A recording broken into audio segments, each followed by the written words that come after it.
What if financial freedom wasn't about retirement, but about designing a life you love, starting right now? In this episode, I sit down with TJ van Gerven, financial planner and host of Do More with Your Money, to break down just how to build wealth while actually enjoying life today. Welcome to the Manifestation and Money podcast, the show where we tackle the taboo topics of money and manifestation. I'm your host, Jenny Schultz, former 9-to-5 grinder who ditched the status quo and went all in on creating a life I love. Yes, I used manifestation.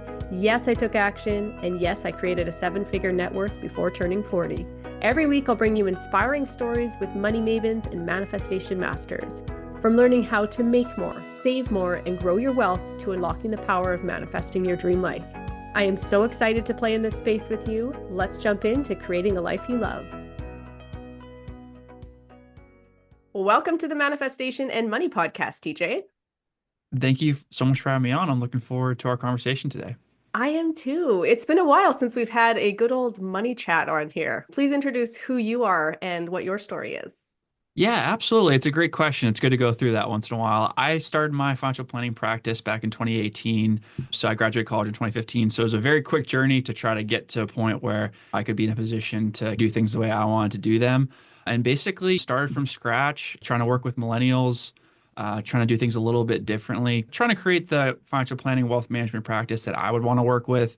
Historically, financial advisor industry hasn't gotten the best reputation for good reason. A lot of times it's a lot of sales roles and selling products. And so I really wanted it to be more about like thinking through how it impacts your actual life and using the money as a tool to help create a life that you want to live sooner rather than later. So my firm name is Memento Financial Planning. Memento means to remember.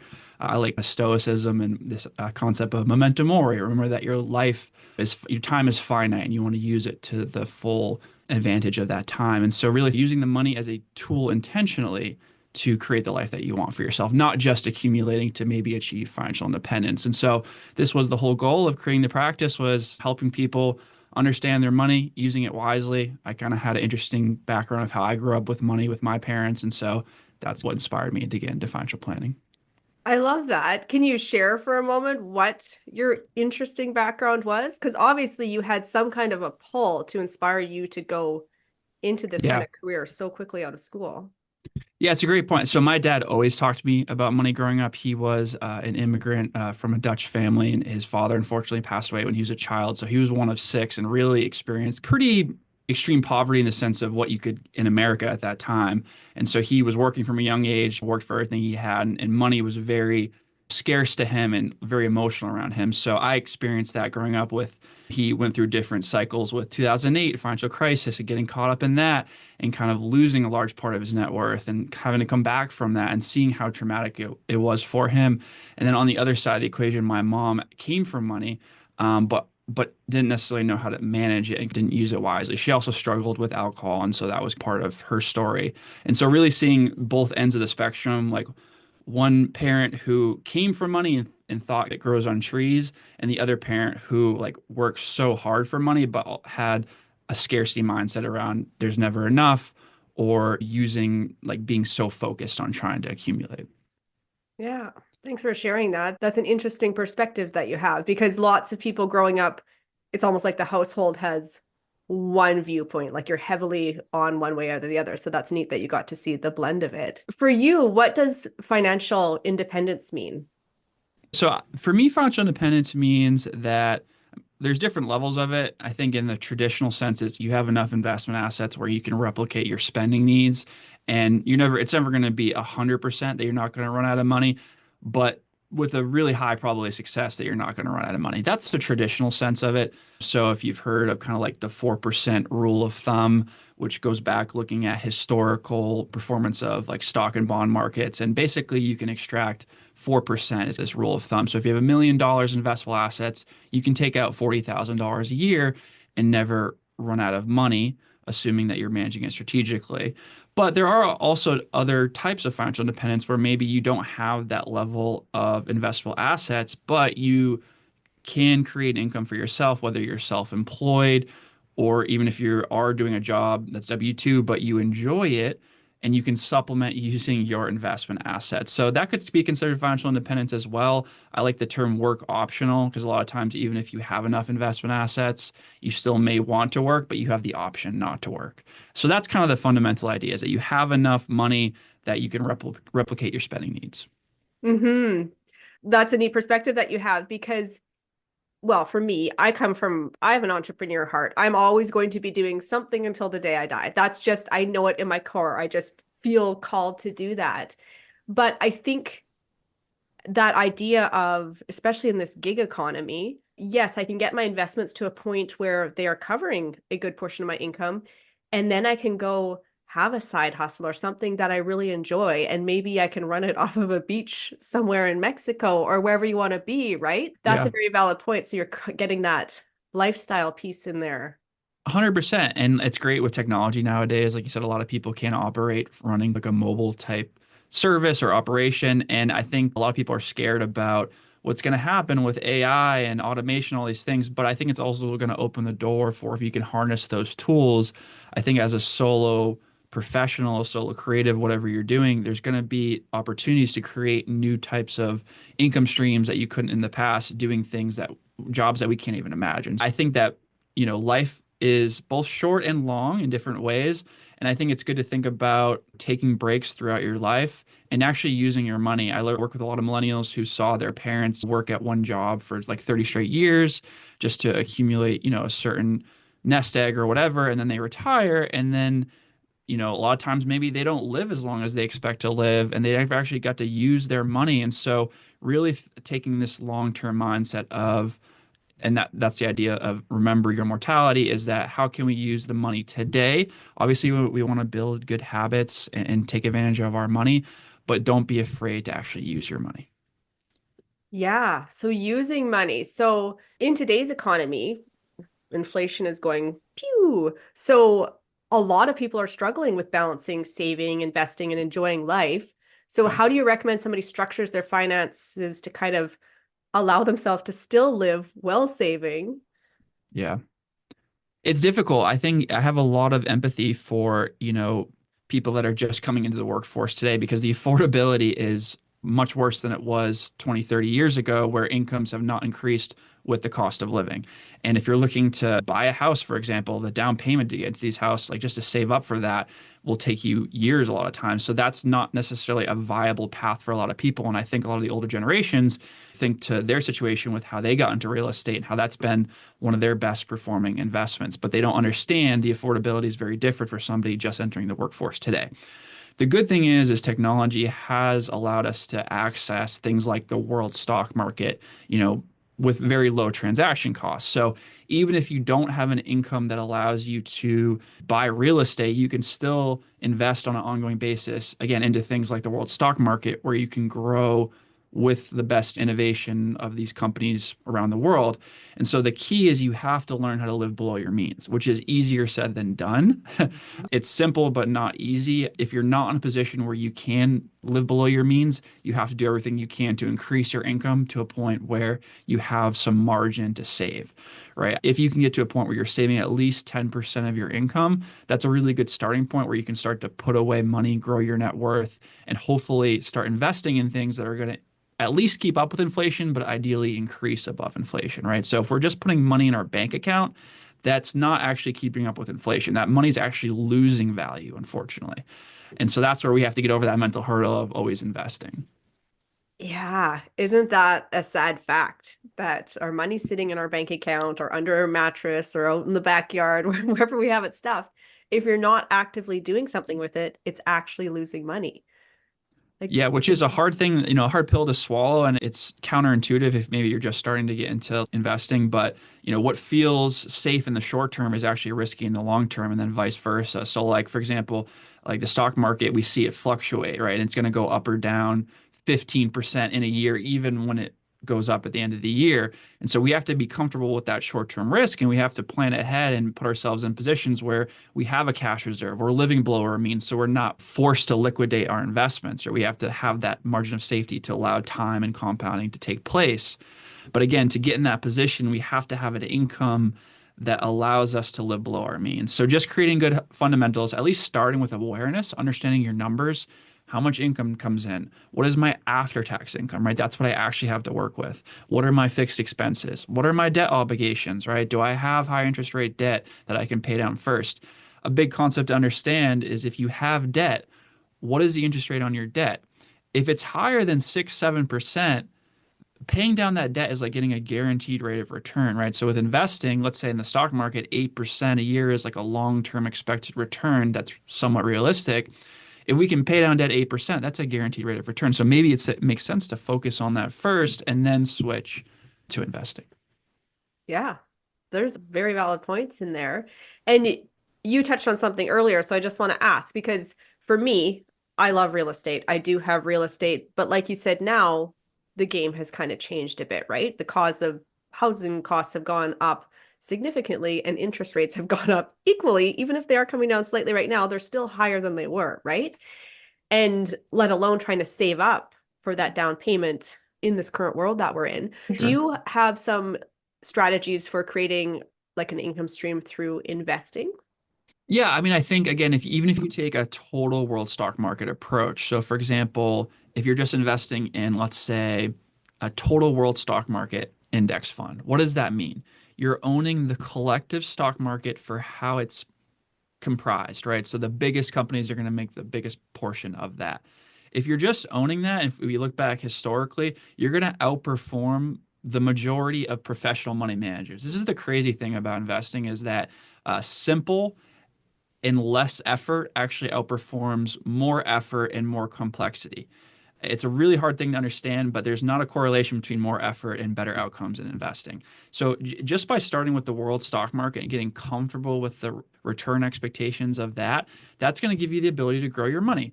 And then, like I said, if you can grow it to a point where you can actually extract from that, if it's growing 8% a year and you're taking, on average, over the long term, you're taking 4% out, you're still growing over that time frame. So taking this kind of total return approach, you can extract from your investments. A lot of times people focus on things like dividend investing, where I receive a dividend and this is the income I receive. That's great and that is a strategy, but at the end of the day, what matters is total return. How much do I receive in dividends? How much does the appreciate? And I can extract from that over time. And so just getting comfortable with that as a starting point allows you then to consider other types of assets as well. Okay, that makes sense. So, how do you suggest balancing risk and reward? Sure. Yeah. This is the idea of diversification, right? So, what does diversification means? It means that you're owning assets within your portfolio that move in different ways. So, the traditional assets that are supposed to be not correlated are stocks and bonds, right? Stocks are ownership in a company, bonds are like debt payments that are guaranteed debt payments.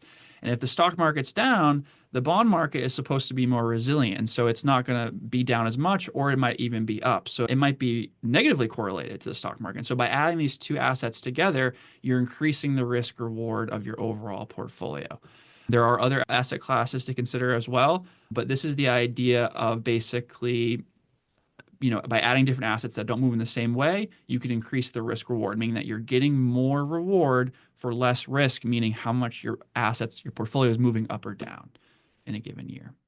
But the key is that you need to just get comfortable with risk in general. Like I said, stock market, for example, the world stock market, even if it's going to compound at 8% a year, you're still going to experience 15% on average up or down. So if you have $1 million, it's going to go down to $850,000 every year, even while it goes up over the long run.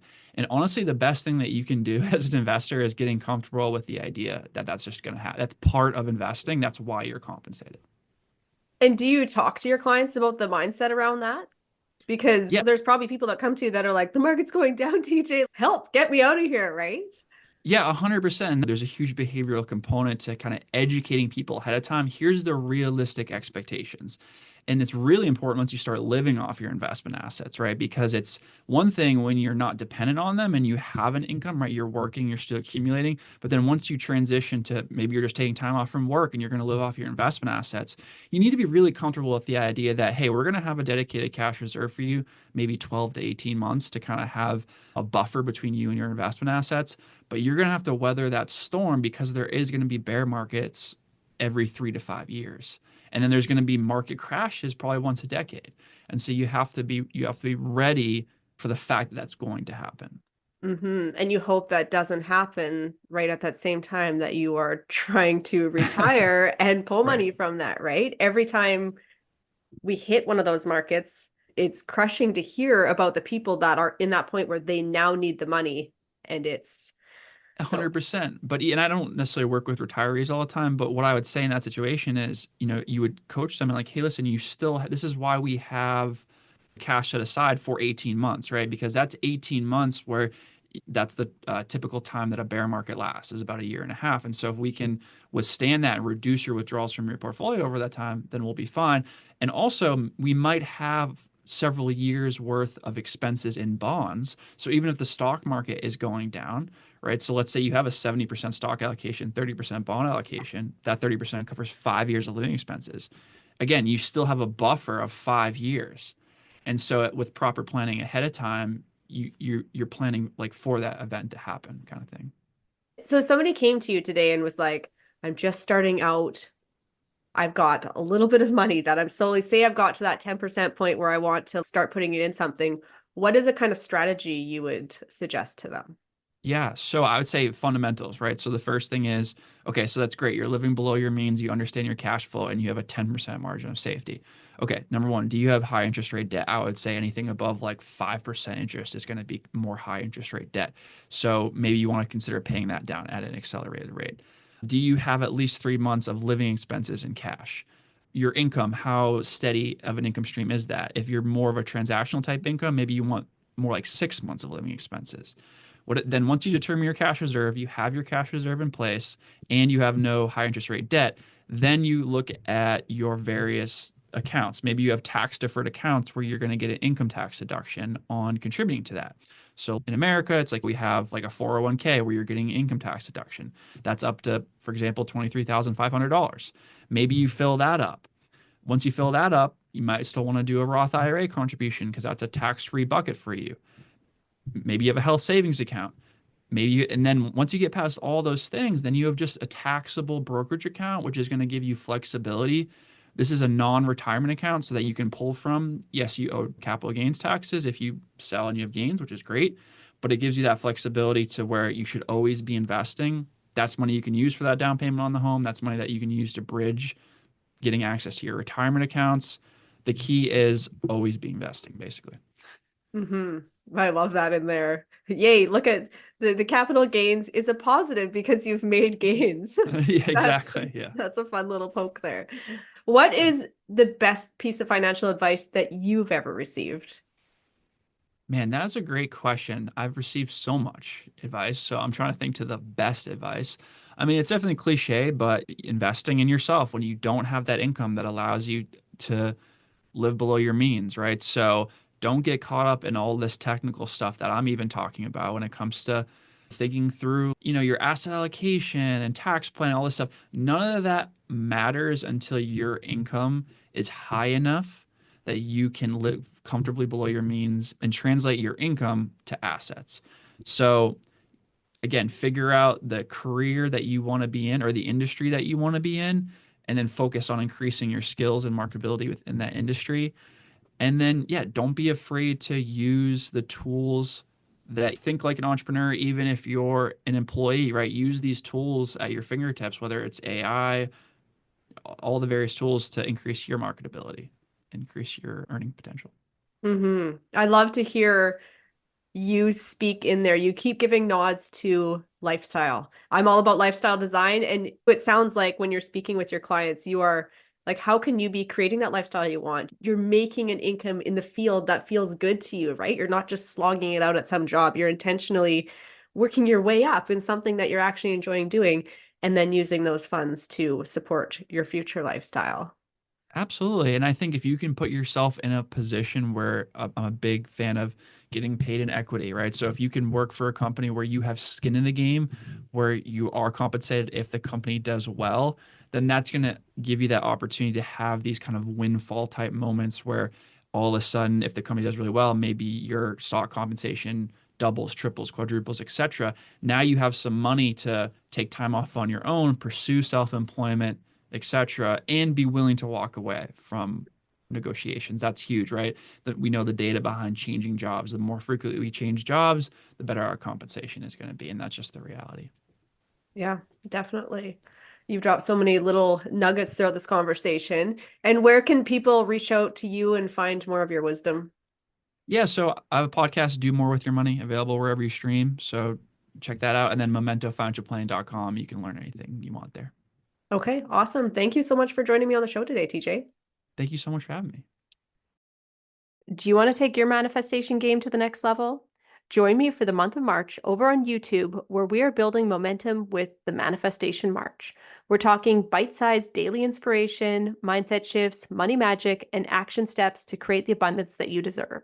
Go check it out on YouTube at Income Stream Ignition, and let's get making some momentum in the month of March towards manifesting more money. Thank you for listening to the Manifestation and Money podcast. If you're looking for ways to manifest more money and more abundance in your life, I invite you to join me in the Manifest More Moolah program. It would be you, me, and a small group of other equally cool humans meeting weekly in a Zoom room, exploring different ways to manifest more money and more abundance into your life. For more details, visit www.manifestationandmoney.com. Thank you for listening to the Manifestation of Money podcast. I truly, truly appreciate all of you for listening.